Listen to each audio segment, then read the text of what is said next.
The Sigma 10 has a well-balanced feeling and kiting behaviour. My impression is that Advanced spend time refining the ground handling characteristics of their wings.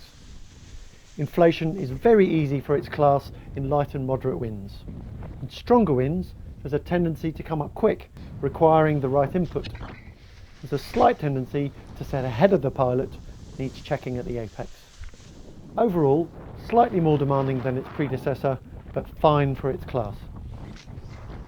The Sigma 10 has no tendency to drop back, coming up even from a low angle. However, it's not so easy to hold in the deep stall phase, making floating the wing back up the slope more demanding. In flight, the Sigma 10 feels taut, refined, highly efficient, and it cuts cleanly through the air. In moderate turbulence, the pilot can let the wing move around without issue.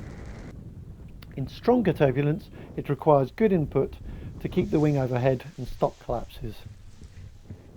I found the wing communicates well what's going on in the air in a variety of conditions without being too nervous. In turns, the Sigma 10 handling is sharp, responsive, progressive and precise, yet surprisingly forgiving to over inputs, giving excellent warning of approaching spin stall. This combination of forgiving agility gave me the real confidence to crank the wing around even in very broken lift.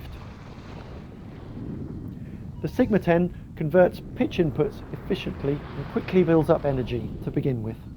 It moves quite freely up to around 45 degrees, but then it feels like some mild auto dampening kicks in, preventing it from running away with itself. Trying some wingovers, the Sigma 10 soon put a big smile on my face. Despite being out of practice with Wagger, I found the combination of handling, energy conversion and taut, collapse-resistant sail meant I could easily build up a rhythm and get some nice speed and energy going. The Sigma 10 feels very easy and intuitive to thermal.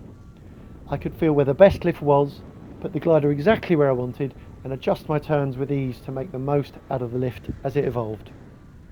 The Sigma 10 is an exceptional all-rounder.